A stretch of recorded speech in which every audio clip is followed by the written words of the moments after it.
बिलासपुर जिले में कांग्रेस पार्टी द्वारा एक प्रेस कॉन्फ्रेंस का आयोजन किया था। इसमें कांग्रेस पार्टी के ग्रामीण अध्यक्ष विजय केसवानी ने भाजपा सरकार के ऊपर वोट चोरी का गंभीर आरोप लगाते हुए चौंकाने वाला खुलासा किया। उनका कहना है कि चुनाव के दौरान वोट चोरी की गई और कई लोगों का नाम वोटर लिस्ट से गायब कर दिया गया, इसलिए यहाँ पे एक प्रेस कॉन्फ्रेंस का आयोजन किया गया था। आइए बात करते हैं उनसे, क्या कुछ पूरा मामला और क्या कुछ पूरा आरोप लगा रहे हैं। जी विजय केसवानी जी बताएंगे क्या कुछ पूरा आपका आरोप है। भारतीय जनता पार्टी भारतीय चुनाव आयोग के इशारे पर 2023 के विधानसभा चुनाव में, विशेषकर चूंकि मैं बेलतरा विधानसभा के वोटर लिस्ट का परीक्षण किया हूं और वहां का मैं कांग्रेस का प्रत्याशी रहा हूं, जीत को कांग्रेस प्रत्याशी की चुराई गई है। ऐसे चिन्हित नामों को काटा गया है जो कांग्रेस के वोटर हैं, उनको जीवित रहते हुए मृत घोषित कर दिया गया है। जो उसी वार्ड मोहल्ले में रहते हैं उनको स्थानांतरित करके डिलीट करके दिखाया गया है। कई ऐसे नाम हैं जो मकान नंबर दर्शाए नहीं गए हैं। एक एक मकान नंबर में कई सौ नाम के नंबर हैं, विशेषकर नगर निगम क्षेत्र में। तो इस तरीके से कांग्रेस पार्टी आरोप लगाती है कि ये छत्तीसगढ़ में जो सरकार बनी है वो वोट चोरी करके बनी है, जिसका हम हस्ताक्षर अभियान भी चला रहे हैं और पूरे देश में भारतीय निर्वाचन आयोग को छत्तीसगढ़ से हम सब हस्ताक्षर अभियान लेकर जाएंगे। और सजग जो यहाँ एसआईआर हुआ है उसमें अगर पारदर्शिता नहीं बरती गई तो कांग्रेस पार्टी विरोध करेगी।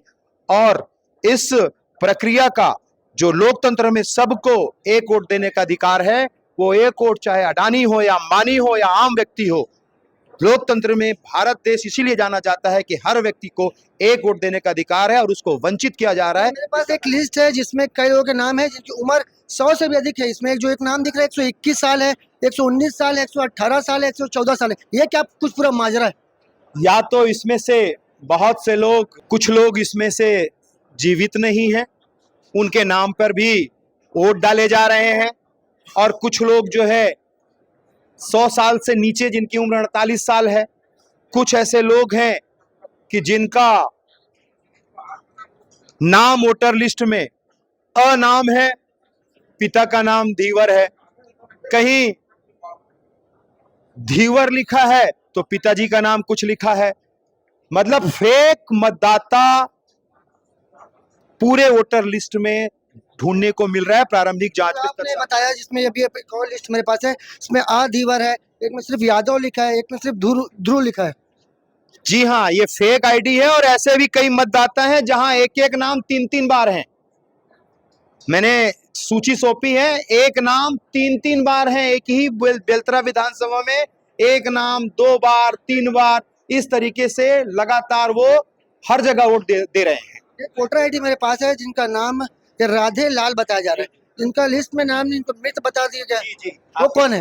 वो आपके साथ बैठे हुए हैं, ये जीवित हैं और हमारे साथ। आप जो तस्वीरों में देख रहे हैं ये वही राधे लाल है। इनका नाम वोटर लिस्ट से गायब कर दिया गया, उसमें ये मृत है। और आप देख सकते हैं कि जिनका नाम वोटर लिस्ट से गायब हुआ है, इनको मृत बताया जा रहा है। वो आपके सामने अभी जीवित है, जिनका विजय केसरवानी जी ने माला पहना के स्वागत किया है। आइए विजय केसरवानी से और बात करते हैं, क्या कुछ आगे कार्यक्रम रहेगा, क्या निर्णय लेंगे? आगे लगातार हम लोग वोटर लिस्ट का परीक्षण करेंगे और अगर इस देश में बाबा साहब भीमराव अंबेडकर ने संविधान में हर व्यक्ति को एक वोट देने का अधिकार दिया है, तो कोई भी पार्टी हो या निर्वाचन आयोग हो, अगर वंचित करेगा तो कांग्रेस पार्टी सड़क से लेकर सदन तक आंदोलन। क्या भाजपा और चुनाव आयोग एक होकर सब काम कर रहे हैं? निश्चित रूप से चुनाव आयोग भारतीय जनता पार्टी की बी टीम की तरीके से काम कर रही है। किस तरह विरोध किया जाएगा? सड़क से लेकर सदन तक विरोध करेंगे।